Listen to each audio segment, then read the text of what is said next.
Kalau kamu berdoa itu yang tadarruk. Tadarruk itu ya yang sangat sopan, wakuf ya secara diam-diam atau secara enggak berlebihan. Terus hanya ayat innahu la yuhibbul mu'tadin. Allah itu tidak suka orang yang melewati batas. Itu termasuk melewati batas dalam doa karena ada unsur mendikte Allah. Saya memberi contoh tadi. Misalnya kita sebagai cowok berdoa ya Allah saya ingin punya istri cantik, solihah, nasabnya baik, gak pernah cerewet, gak pernah apa. Itu kan nanti nyarinya juga susah. Nanti kalau Allah menjabatkan itu adanya di surga, ning donya ora payu rabi, kira-kira. Nah itu sudah berlebihan.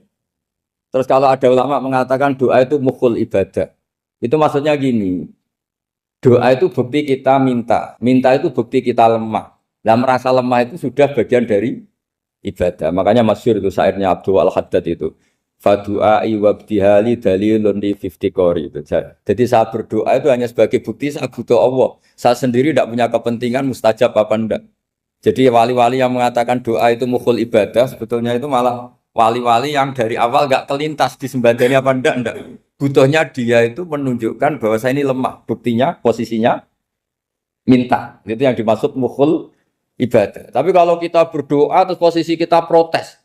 Katanya kamu baik ya Allah, engkau baik. Ternyata enggak juga. Buktinya semua doa saya enggak kamu kabulkan. Wah, ini malah doa kriminal. Jadi yang dimaksud mukhul ibadah itu doa itu bukti minta. Minta itu bukti lemah. Makanya ada syairnya Abdul Al-Haddad maksud fadu'a ibabdihali dalilun li fif tiga. Jadi saya minta engkau ya Allah itu bukti saya butuh. Jadi itu bukan dua hal yang harus dipertentangkan. Jadi kalau doa dikatakan apa? Ibadah karena di doa itu minta. Nah minta itu bukti merasa kita lemah. Berarti kita sa'il Allah mas'ul. Kita minta Allah yang kita mintain. Kita menengadah Allah yang berposisi memberi. Itu saja sudah cukup sebagai ibadah. Meskipun doa kita tidak mustajab. Karena memang tadi seperti itu. Kalau di ilmu-ilmu tasawuf itu apa ya? Doa itu memang benar-benar sudah mukul ibadah karena tadi perasaan merasa butuh sama Allah itu. Nah, merasa butuh itu, nah kalau kita berdoa merasa butuh sama yang kita minta, itu dalam ilmu tasawuf sudah kriminal, berarti kamu lebih butuh makhluknya. Misalnya begini ya, saya ingin punya rumah bagus, terus setelah punya rumah kredit saya utangnya banyak. Sebetulnya saya itu tidak pernah ingat Allah, gara-gara utang banyak, kredit jatuh tempo, terus melibatkan Allah. Ya Allah saya ini utang banyak, ini, terus tolong dibayar. Sebetulnya saya itu ingat utang. Cuma Allah tak libatkan kan. Lah itu tidak akan jadi wali. Yang jenis ini tidak akan jadi wali. Saya ingin jadi dosen. Melibatkan siapa ya nanya? Melibatkan Allah terus malam-malam bangun melibatkan Allah. Itu artinya apa? Kamu itu lebih ingin yang kamu minta ketimbang ingin Allah. Kalau wali itu enggak gitu, kangen Allah. Terus tahu Allah itu zat pemberi, karena tahu Allah zat pemberi terus minta. Maka yang dikangen itu ya Allahnya dulu. Kalau kita kan enggak punya kasus dulu, punya keinginan banyak dulu. Baru ingat siapa yang bisa ya. Oh Allah. Allah kita libatkan. Ya untungnya Allah baik, mau ramal utang bukan mikir. Untungnya Allah enggak jawab itu. Jadi itu bedanya wali. Kalau wali itu kangen Allah dulu, baru minta. Kalau kita enggak, banyak masalah dulu, baru melibatkan Allah. Nah yang jenis ini tuh bahaya. Kalau enggak disembadani mesti ngomel ya. Gusti katanya kalau yang minta kamu kabulkan, ternyata ini enggak. Nanti kalau Allah jawab, kamu itu tidak kangen saya, kamu itu kangen uang, kangen perempuan cantik yang kamu inginkan. Terus kamu melibatkan saya. Urusannya apa saya dengan itu, Pak? Makanya tidak usah nuntut karena awalnya sudah salah. Ya saya kira itu ya. Jadi ada ayat apa? Ud'u rabbakum tadarru'aw wa khufyah. Terusannya apa? Innahu la yuhibbul mu'tadin. Itu di semua tafsir dikatakan Allah enggak suka orang yang berlebihan dalam doa. Berlebihan tadi, misalnya minta sesuatu yang terlalu besar atau permintaan kemarin saja lanu addi syukroh, kita tidak bisa memenuhi mensyukuri, sudah minta lagi. Misalnya seorang jomblo, targetnya kan asal payu nikah. Tapi setelah nikah bayangkan istrinya solihah, tidak cerewet, itu kan berlebihan. Hilang status jomblo saja belum kamu syukuri kok sudah minta macam-macam. Jadi harusnya kan syukur dulu ya. Sekedar laku nikah ini kan ada syukur yang harus seperti jadi dosen juga gitu. Sekedar jadi dosen harus kita syukuri dulu karena menjadi kita tidak nganggur. Itu kan satu harkat sosial yang luar biasa. Jangan tahu-tahu sudah hari kedua cari intensif, cari ini itu, syukurnya aja belum sudah kemana-mana. Lah itu sudah mu'tadin, sudah melebihi apa? Batas. Ya saya kira. Jadi begini ya masalah pendidikan ya. Kalau saya jawab pakai ilmu hakikat saja karena ini keahlian saya. Sebetulnya begini ya, kalau misalnya itu ya subjektif juga, misalnya bilang rata-rata alumni pondok ini sukses, alumni kampus ini sukses, yang ini tidak sukses, itu satu pasti subjektif. Karena biasanya yang diterkenalkan ya yang sukses-sukses. Sama saya punya tetangga dari pondok yang Anda sebut itu kebetulan tidak sukses semua. Itu jantung saya sampai ngeluh. Saya ini gimana kok? Ya, ya sudah seperti itu kan subjektif.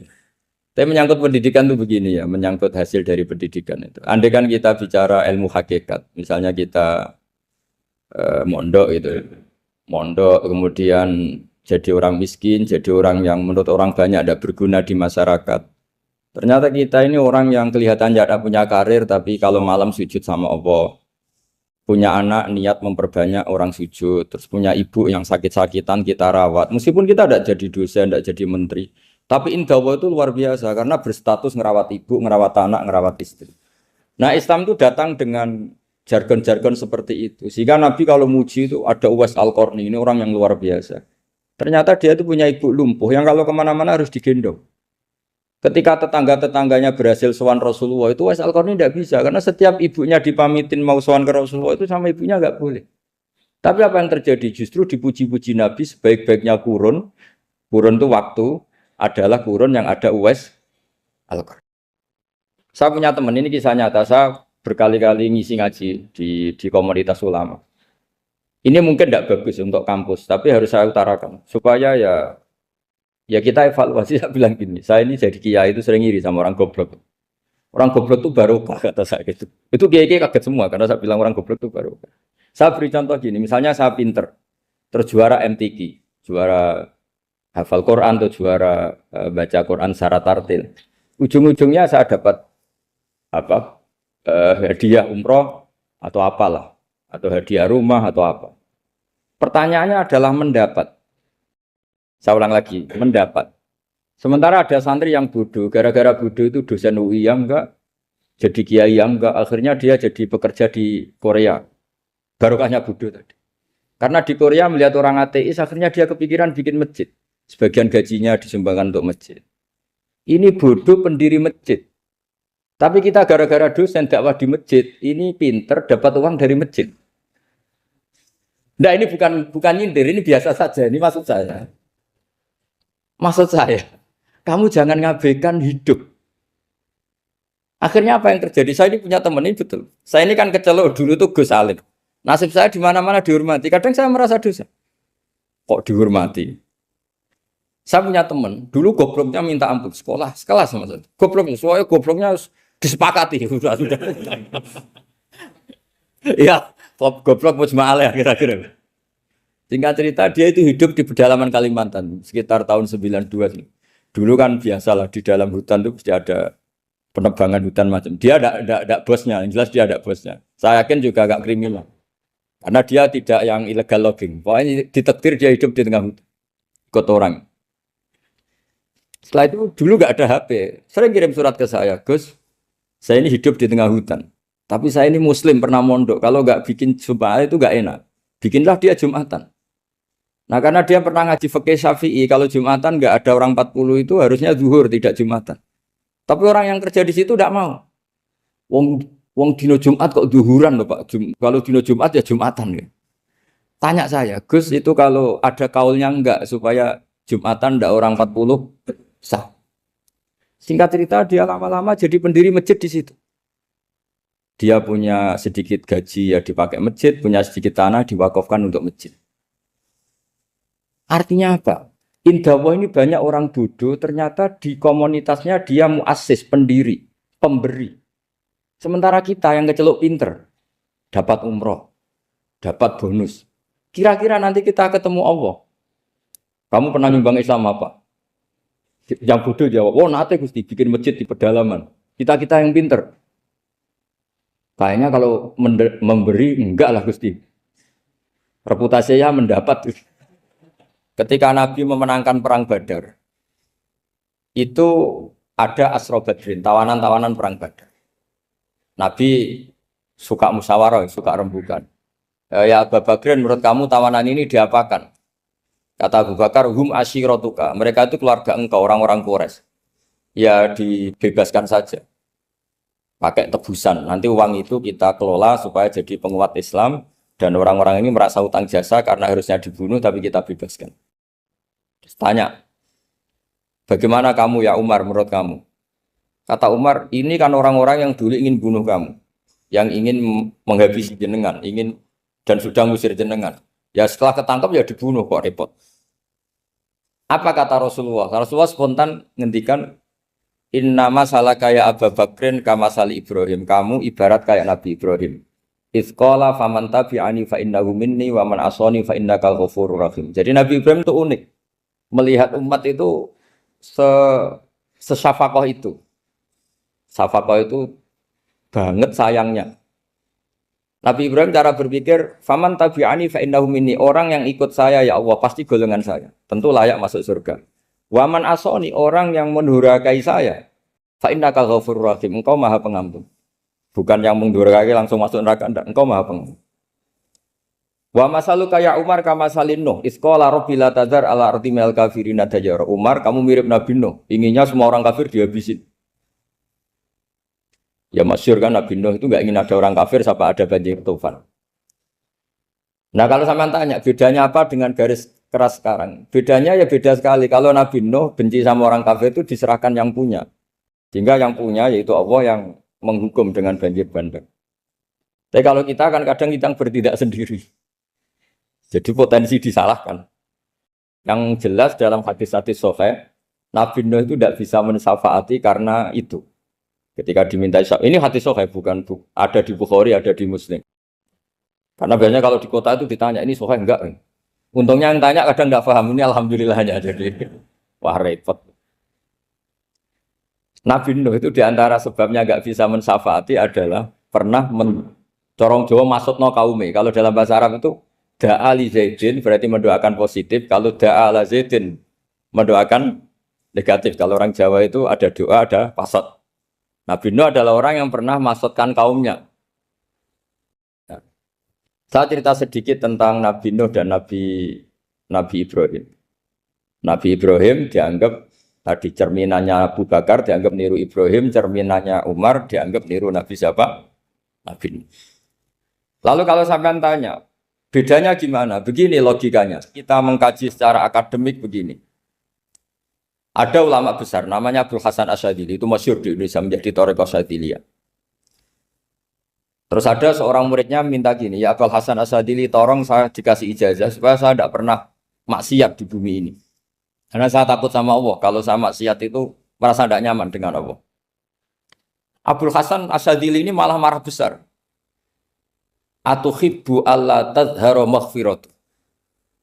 Kalau kamu tidak pernah maksiat, berarti kamu suka maghfirahnya Allah Ta'ala itu tidak kelihatan. Karena tidak ada yang maksiat. Tapi bukan dukung kamu yang tidak. Ini cerita ilmiah. Tapi kalau Said Abdul Al-Haddad, itu kebalikannya. Ada orang fasik gitu, hidup berkeliaran, mengganggu masyarakat, ganggu ketertiban agama. Ada kiai atau siapa gitu mendoakan supaya tobat atau dikasih panjang umur supaya nanti bisa tobat. Itu beliau, Said Abdul Al-Haddad marah besar. Man da'a li fasikin bil baqa faqad ahabba ayyusawahu fi ardi. Orang yang mendoakan orang fasik hidup berarti dia suka Allah dimaksiati di buminya. Jadi akhirnya jadi kutub besar, yang satu Syadziliyah, yang satu Haddadi. Kenapa ya? Karena tadi yang satu cerminan Nabi Isa, yang satu cerminan Nabi Yahya. Sebagaimana sabda Rasulullah tadi, ulama ummati ka anbiya'i bani Israil. Juga masyhur dalam aplikasi pengajaran juga gitu. Masyhur sekali dalam kitab-kitab diceritakan. Kalau Said Abdul Haddad, kalau ada orang sowan itu, kamu ngaji sama siapa? Sama si A. Pernah nangis gak pas ngajar? Gak pernah. Udah enggak terus, enggak usah diterusin ngaji orang seperti itu. Artinya atas ya, wong ora iso nangis ya. Tapi kalau Abu Hasan Asadili kebalikan, kamu ngaji sama siapa? Sama si A. Pernah tertawa enggak kalau ngaji? Enggak pernah. Udah, enggak usah ngaji sama orang itu. Orang enggak bisa syukur. Jadi jadi itu manhaj besar. Nah, akhirnya orang-orang kayak kita ini enggak jelas semua. Nangis ya bisa, syukur guyu ya bisa. Cuma celakanya kalau kita nangis karena tidak punya uang, kalau guyu karena punya uang, itu masalahnya. Tapi kalau wali-wali dulu enggak, kalau senyum ya karena saking yakin rahmatnya Allah itu wasiat rahmatu. Kalau nangis ya karena takut azabnya Allah. Kalau kita kan enggak, sangat-sangat materialistik. Ini yang membedakan kita. Sebenarnya nangis dan senyum itu satu keharusan karena Allah punya madharul jalal. Ketika Allah dengan sifat keagungannya, maka kita ini seorang Jawa serako bersenyum. Tapi Allah itu kadang sebagai madharul jamal. Adanya satu keasikan. Sehingga yang merengut itu yang salah. Makanya dalam ilmu tasawuf, kutub wali itu hanya dua. Allah dengan madharul jalal, dengan Allah yang madharul jamal. Contoh madharul jalal misalnya gini.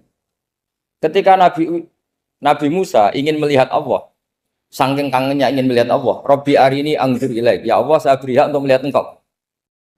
Allah dengan jalalnya gini, Allah itu qadim, superior. Tentu gak layak tersentuh barang hadis. Barang hadis itu makhluk. Sehingga ketika falam matajalla rabbuhu lil jabali ja'alahu dakka wa kharra Musa sa'iqa. Sehingga gak levelnya, apapun hebatnya Nabi ini tetap makhluk. Sementara Allah itu qadim. Gak kuat. Makhluk yang fana ini, yang profan ini gak kuat. Gak kuat menampung zat yang qadim, yang superior. Sehingga gunung pun hancur. Nabi Musa pingsan. Tapi ketika Allah dengan madharul jamal itu Allah dengan keindahannya, dengan kasih sayangnya, memberi hak makhluknya untuk melihat. Nah di sini ini Allah sering ngendikan wujuhu yauma idzin nadhirah ila rabbiha nadhirah. Nanti ada wajah-wajah yang di surga itu melihat saya kata. Tapi apakah betul melihat kayak saya melihat dosen, melihat Pak Rektor, melihat teman-teman itu tidak bisa.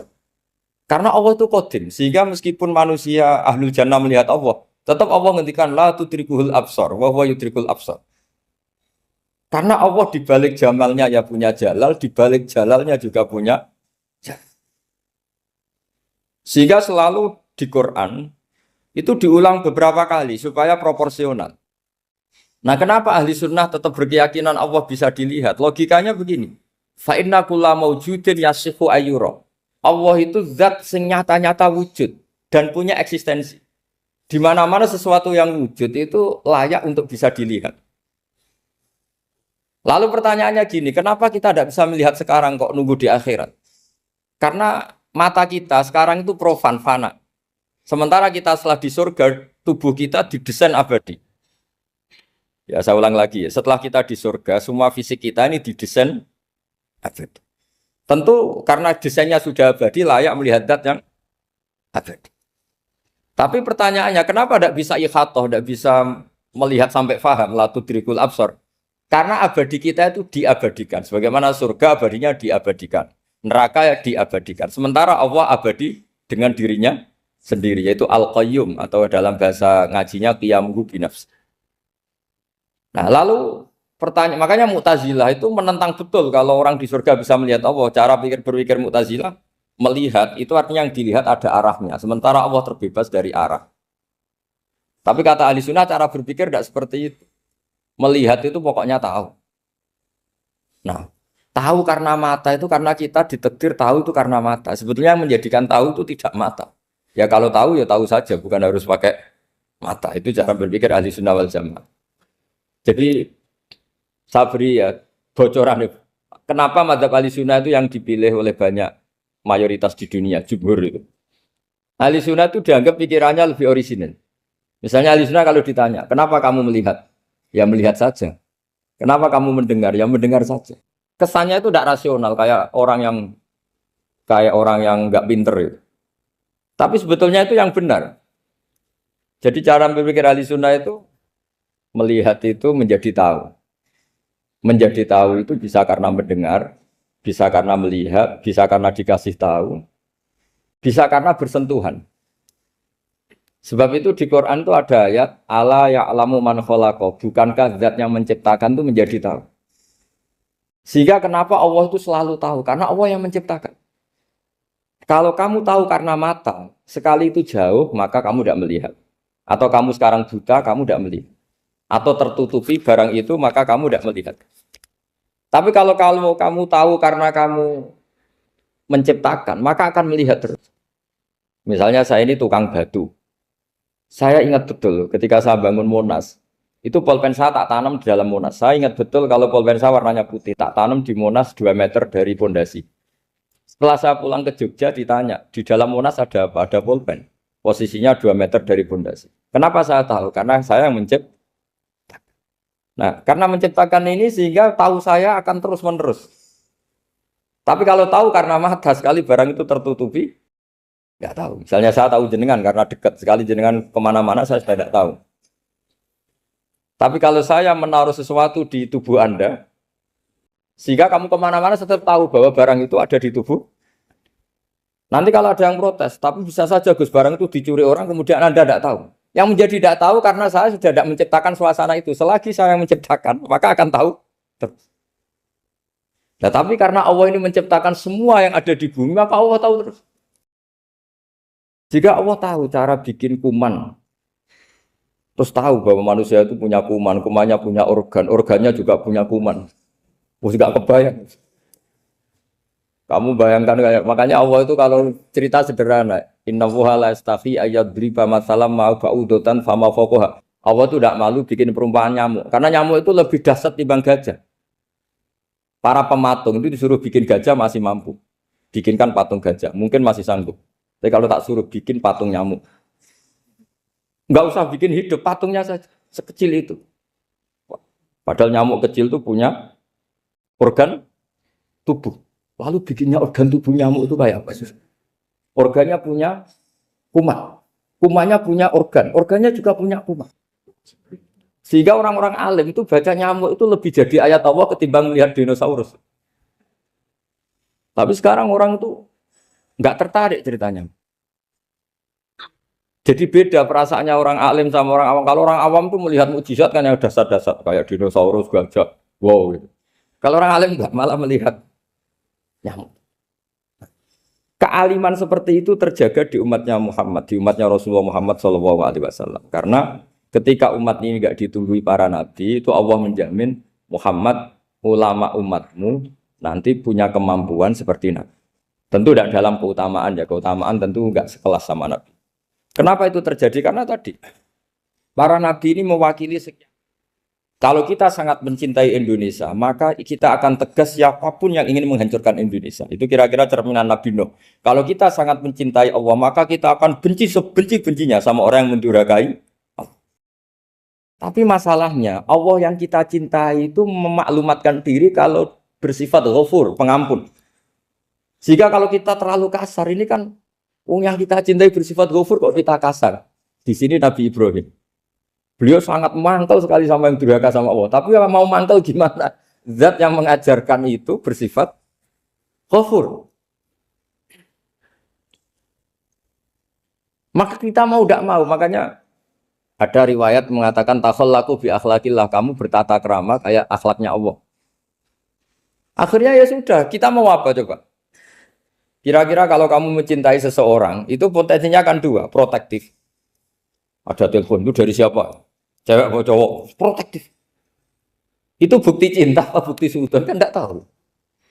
Tapi misalnya kamu cinta perempuan terus WA-an sama lelaki nggak apa-apa, jalan sama lelaki nggak apa-apa, sama masa lalunya pacarnya juga nggak apa-apa. Itu cinta apa pembiaran? Kan sama-sama nggak jelas. Nah kira-kira mencintai Allah itu kira-kira analoginya seperti itu. Kalau yang satu protektif, Allah harus zat satu-satunya yang disembah. Nggak boleh didurhakai, nggak boleh dikhianati kok. Sehingga ini sangat keras sekali. Nah, ini Nabi Nuh. Di sini ada Nabi Ibrahim. Karena orang yang zat yang kita cintai bersifat ghafur. Jika kalau kita terlalu tegas beda dengan sifatnya Allah yang bersifat ghafur. Nah umatnya Nabi seperti itu mulai dulu. Ada yang moderat, ada yang keras, ada yang setengah keras, setengah moderat. Ada yang ngambil sikap, oh udah mangan turu, ngenteni mati. Itu lebih baik itu timbang punya istihad tapi gak jelas mendingan Itu ada riwayatnya, suatu saat ibadah akhir umatku terbaik adalah tidur. Maksudnya tidur itu gak ngambil sikap, masyhur itu. Saya beri riwayat yang ada di Bukhari Muslim. Satakunu fitanun. Al-qa'id fiha khairun minal qa'im wal qa'in fiha khairun minal masyi wal masyi fiha khairun minas sa'i. Nanti di akhir zaman itu banyak fitnah. Kata Rasulullah, yang duduk lebih baik ketimbang yang berdiri, yang berdiri lebih baik ketimbang yang jalan. Yang jalan biasa lebih baik ketimbang yang jalan bergegas. Man tasyarrafa laha tastasrifu. Fitnah itu adalah siapa yang terlibat maka akan semakin parah. Sehingga semenjak itu ulama berpikir nanti di akhir zaman kalau ada fitnah, itu sebaiknya orang ngambil sikap sepasif-pasifnya, secuek-cueknya. Jadi semua syurahul hadis sepakat makna hadis ini apa? Orang disuruh sikap secuek-cuek. Misalnya pilihan presiden, contoh kecil pilihan presiden. Mungkin para intelektual nggak merasa, tapi kalau ulama itu cara berpikir beda. Pilihan presiden, kamu fanatik milih A, yang satu fanatik milih B. Ya presiden atau bupati atau gubernur. Terus yang satu bilang gini, wah kalau nggak di presiden A, nggak di bupati A, nggak di gubernur A, negara ini rusak. Mungkin betul dari segi apa jejak rekamnya A ini bagus. Tapi pertanyaannya secara tauhid, bagaimana Anda menggantungkan kesejahteraan sama makhluk? Kamu nggak pernah terusik begitu kan para intelektual? Itu kan melukai. Bagaimana mungkin Anda menggantungkan kesejahteraan dengan seorang makhluk? Wah kalau di presiden A pasti Indonesia makmur, kalau bupati A pasti Sleman makmur, pasti Bantul makmur. Nah, bagaimana mungkin makhluk yang sedang soleh kamu pastikan selalu soleh? Wong dia makhluk bisa sementara yang B misalnya fasik, wah kalau dipimpin B pasti rusak negara. Bagaimana kamu pastikan B yang fasik selalu fasik? Dia saja dia husnul Fatimah, yang fasik pas mimpin jadi soleh, yang soleh pas mimpin jadi fasik. Akhirnya ulama karena tahu sifat manusia itu baru badan kendali di tangan Allah. Sikapnya nggak jelas. Saya ini termasuk orang yang terkenal nggak jelas. Karena kalau ditanya, Gus sampai milih presiden mana, bakti mana? Sanut pangeran sing dadi aku loyalin. Wah, anut pangeran yo kacau. Wah, luwe kacau menan anut pangeran kan. Ini kan sudah tidak sambung karena pikirannya ulama.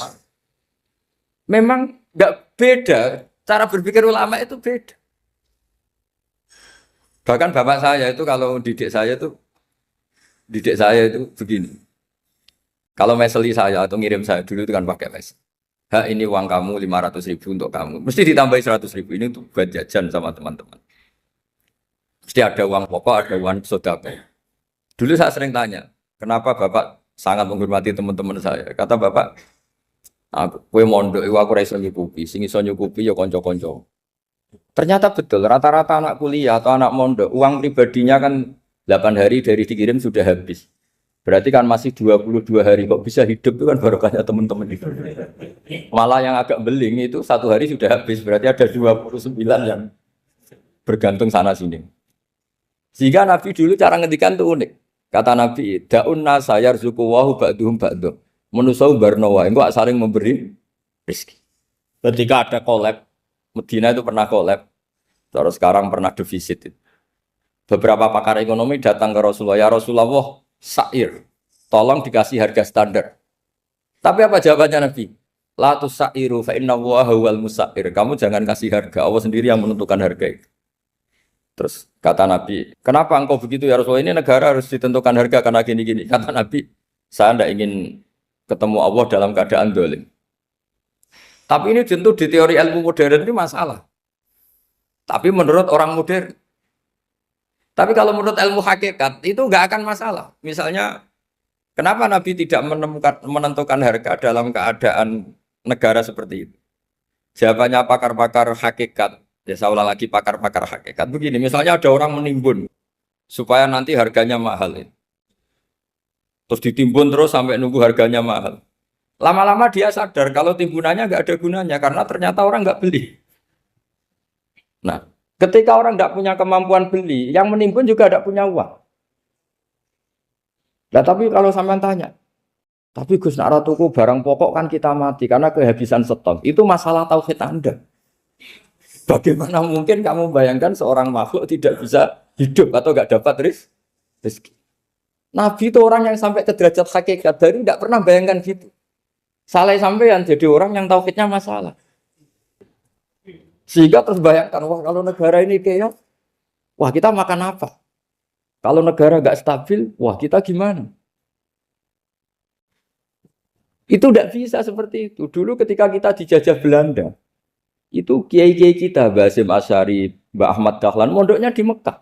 Sampai alim alama, dua beliau, Mbah Hasyim sama Mbah Ahmad Dahlan itu ngajinya sama-sama Syekh Khotib Minangkabau. Cuma Mbah Hasyim lebih menekuni ke Syekh Mahfud Termas, yang satu menekuni Syekh Khotib Minangkabau. Jadi dua beliau itu ngaji di guru yang sama. Mbah saya, buyut saya itu ya sudah mondok Mekah. Zaman dijajah Belanda.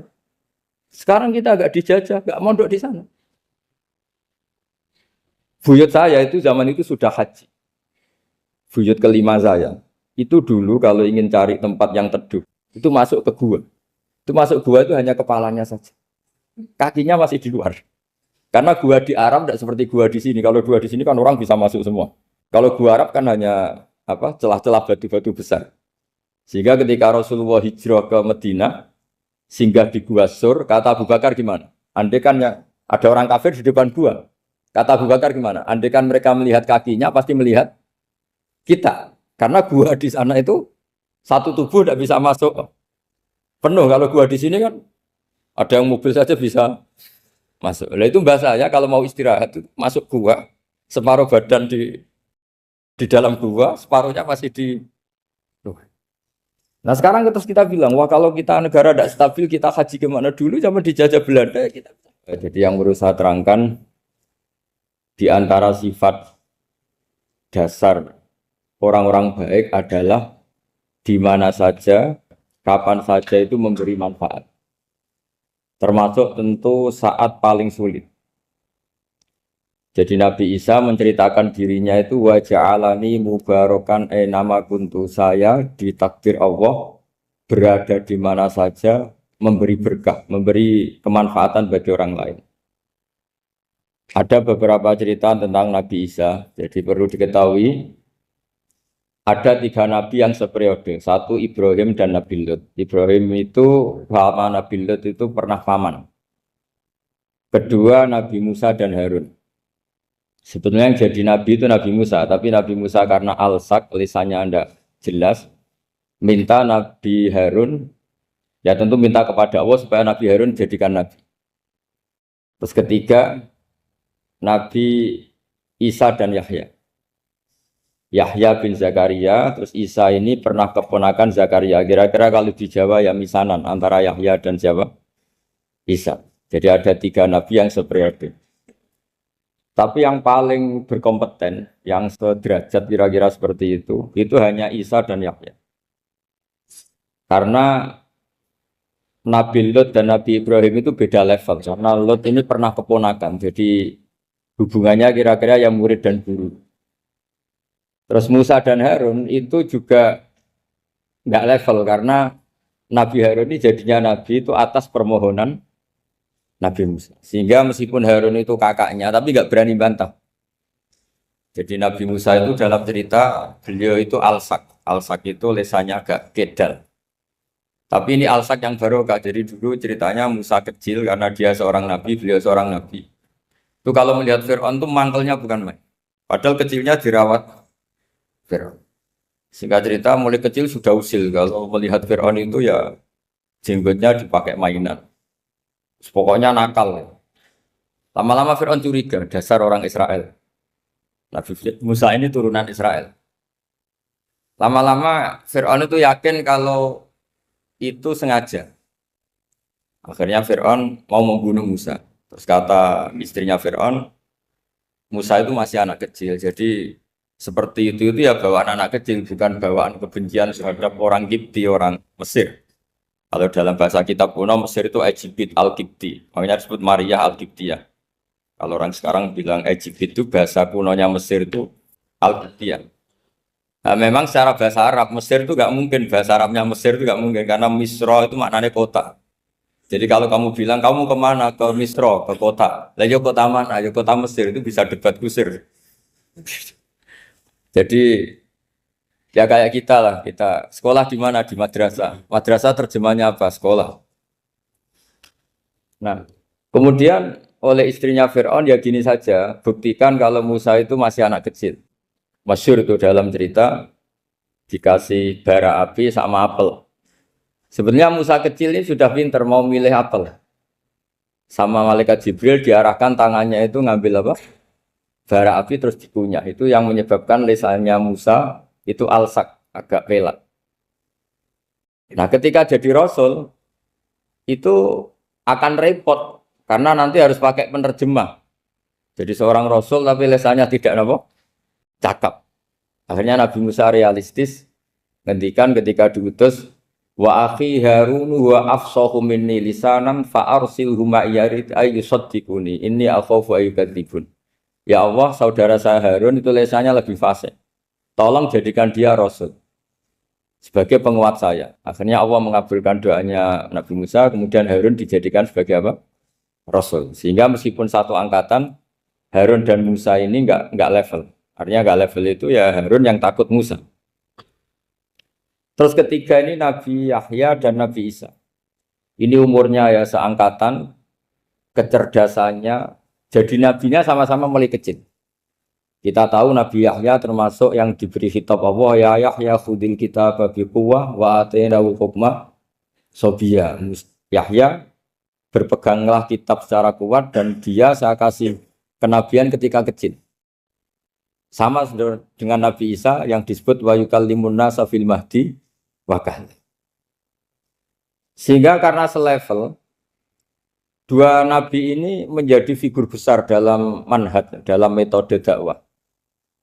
Dua karena masih misanan tadi, kalau Jawa kira-kira mirip misanan. Dua nabi ini kalau memilih satu kampung, itu kalau Nabi Yahya itu milih kalau singgah di satu kampung, Nabi Yahya mesti tanya, orang sini yang paling soleh siapa, yang paling baik siapa. Ya terus singgah atau nginap di rumahnya orang baik tadi. Tapi kalau Nabi Isa enggak, orang sini yang nakal siapa, yang paling beling siapa. Terus Nabi Isa singgah di situ. Akhirnya ada pertanyaan dari Nabi Yahya, lima tanzilu ala syirarin nas. Kenapa kamu selalu singgah di orang-orang nakal? Syiror itu orang-orang nakal. Masyhur itu Nabi Isa menjawab, ana tabibun udawil mardo. Di mana-mana Nabi itu ibarat seorang dokter, kerjaannya tentu menyembuhkan orang-orang yang apa? Sakit. Jadi dua nabi ini sering berdebat, tentu debat yang baik. Dan itu menjadi cara Jawa itu punjeri ilmu. Jadi manhaj ilmu besar antara Yahya dan Isa. Begitu juga Nabi Yahya itu kelihatan agak rileks, panik, saking takutnya sama Allah.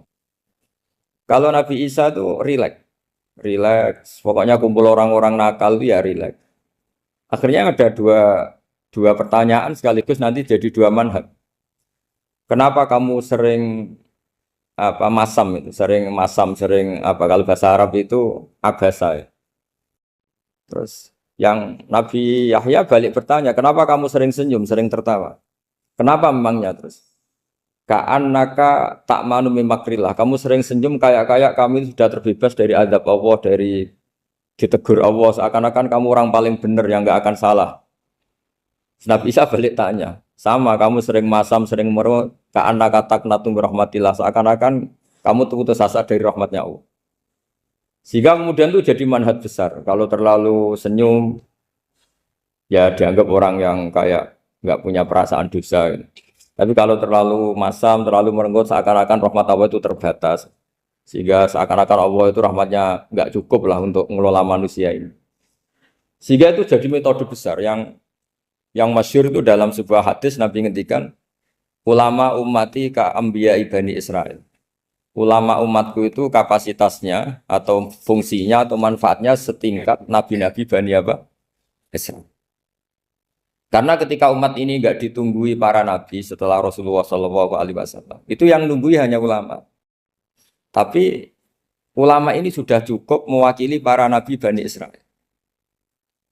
Dan banyak syurrahul hadis, para menyarah hadis mensarahkan Nabi tidak ngendikan ulama ummati kamisli seperti saya, tapi ka'ambiyai Bani Israel, bagaimana nabi-nabi Bani Israel. Nabi Bani Israel itu macam-macam. Termasuk ada yang tidak nikah, yaitu yang bernama Yahya dan Isa. Delala umatnya Nabi itu ada orang alim alamah yang ilmunya melegenda, yaitu namanya Imam Nawawi. Itu tidak nikah. Sampai kabudut. Meskipun dalam ajaran syariatnya Nabi, nikah sunnati, tapi selalu ada orang yang ditakdir tidak nikah. Karena masyhul, karena sibuk ngurus ilmu. Bukan karena tidak laku, yang jelas itu bukan karena tidak laku. Imam Nawawi itu ganteng, orangnya ya normal. Tapi karena sibuk nulis, beliau sampai kabudut itu tidak nikah. Imam Sibawayh itu suka sekali sama ilmu, menjadi istri utamanya ya ilmu. Dia ganteng, Sibawayh itu maknanya tuh apel, dia ganteng sekali, sampai banyak cewek yang senang. Akhirnya dia nikah. Tapi nggak pernah dikumpulin. Dia belajar terus. Ketika beliau ke pasar, dulu nggak ada supermarket, beli kertas, kitabnya dibakar semua sama istri. Dikira istrinya terus mencintai dia, malah diceraikan. Itu siapa Imam Sibawayh. Terus ada umatnya Nabi yang paling unik di dunia. Mungkin Pak dosen, saya kiai pun nggak bisa nih. Ada orang tuh ganteng sekali, istrinya cantik sekali. Itu tahu-tahu sudah 10 tahun tidak pernah hubungan suami istri. Karena ketika si suami itu tahu istrinya cantik, itu langsung sholat sujud syukur, sholat terus. Saking senengnya punya istri cantik. Yang istrinya cantik juga solihah, tahu suaminya ganteng ya terus sholat terus syukur. Itu sampai berhari sampai bertahun-tahun. Terus ketika ketemu, cocokan, dek kita sudah nikah berapa? Terus dilihat, kayaknya sudah 10 tahun, tapi tidak pernah hubungan. Oh itu nggak kebayang, itu ganteng sama cantik. Kalau jelek sama jelek itu mungkin. Yang satu bilang naudzubillah, satu itu kan nunggu rafa saja. Ini nggak ganteng sama cantik. Nah kenapa kualitas ulamanya Rasulullah itu bisa seperti Nabi Bani Israel? Karena agama ini, umat ini sudah ada ditunggui para nabi. Jika mau tidak mau kualitas ulama, alhamdulillah barokahnya Nabi itu berkualitas kayak nabinya Bani Israel. Soal kebahagiaan, nenek moyang pulau jenengan tuh anaknya banyak, dijajah Belanda, jajah Jepang ya nyatanya anaknya banyak. Itu kira-kira bahagia apa enggak? Nah, artinya gini ya tentu kita tidak ingin dijajah itu tentu ya, tapi kita ini selalu latah. Wah kalau ekonomi jatuh kita makan apa? Kalau kita dijajah kita tidak perlu seperti itu. Rahmatnya Allah Ta'ala itu akan adrokatna. Rahmatnya Allah Ta'ala akan menemukan kita. Apapun kondisi kita, apapun keadaan kita. Ini cara berpikir tauhid. Sehingga Nabi itu tidak pernah bayangkan umatku narata tunggoni piye, ditunggoni Allah. Sehingga masyhur dalam hadis-hadis sahih, la tazalu ta'ifatun min ummati dzahirina 'alal haq la yadurruhum man khadalahum wala man khalafahum wala man nawa'ahum. Selalu di umatku ada kelompok-kelompok yang selalu membela kebenaran dan tidak akan terkalahkan oleh kesesatan di akhir zaman. Kenapa? Cara berpikir orang tauhid itu sederhana begini. Allah menamakan dirinya Al-Hadi, penunjuk jalan. Dan sifat Allah pasti nafidah karena Allah tidak terkalahkan. Sama seperti Allah menyifati dirinya Ar-Razzaq, Ar-Razik yang memberi rezeki. Maka orang segoblok apapun, selumpuh apapun, selemah apapun tetap dapat rezeki. Sama, Allah mensifati dirinya Al-Hadi, memberi petunjuk. Maka zaman serusak apapun orang tetap dapat petunjuk. Sehingga kita tidak perlu khawatir, wah nanti zaman kalau sudah rusak nasib Islam gimana? Ya coba sekarang nasib Islam gimana? Ya baik-baik saja. Dulu ditunggoni wali songo ya banyak orang Islam. Sekarang nggak usah wali songo. Ditunggu dosen-dosen yang ngajar aja tunggu digaji. Kiai pidato ya ada yang beri salam template. Itu kalau nuruti definisi ikhlas itu tidak ada yang masuk. Tapi meskipun demikian agama juga jalan. Kenapa agama ini jalan? Karena Allah Al-Hadi, penunjuk jalan. Ketika Allah mensifati dirinya penunjuk jalan dan sifatnya Allah pasti nafidah, pasti terjadi. Karena Allah tidak pernah gagal. Sehingga agama ini akan ada terus sampai akhir zaman. Coba Amerika kayak apa? Islamofobia. Di Amerika tambah lama tambah banyak Islam. Eropa juga gitu. Australia juga gitu. Andai kan nuruti teori sosial. Sudah dunia sudah materialistik kayak gini. Orang dohirnya itu akan meninggalkan agama. Nyatanya tidak juga. Saya pernah di Korea seminggu. Itu di negara ateis. Itu TKI ke sana tuh nyari uang. Ternyata ya kepikiran bikin masjid, bikin komunitas Islam. Coba siapa yang menggerakkan hati itu? Hanya Allah Subhanahu wa Ta'ala. Jadi cara berpikir tauhid saya ulang lagi, saya mohon sekali di pengajian ini saya cerita wajah alani mubarakan aina ma kuntu. Jadi cara berpikir sekian nabi, terus kita punya karakter tertentu, kita milih nabi ini itu sah. Karena ulama ummati ka'ambiyai Bani Israel. Ulama umatku itu ibarat kayak nabi Bani Israel. Jadi ada yang milih tadi. Seperti Nabi Isa fokusnya ngurusi orang-orang nakal. Itu juga bagus karena di mana-mana nabi itu seperti dokter. Tapi Nabi Yahya hanya berkawan sama orang-orang soleh. Kita tahu berkawan orang fasik itu resiko ketularan. Iman pas-pasan wae kancanan wong fasik kan taqabbalallahu minna minkum gitu. Wong kamu sendiri tidak sehat-sehat amat berteman orang penyakitan kan bahaya.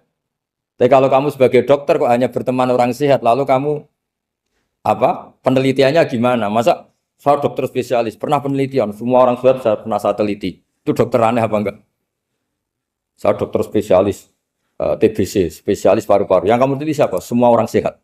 Pernah meneliti yang sakit? Tidak pernah. Kan ya jadi dokter aneh. Tapi misalnya terus kamu sendiri terus berteman orang penyakitan terus kan ya rawan tertular. Nah, ini ada dua figur yaitu Nabi Yahya dan Nabi siapa? Ya saya kira demikian.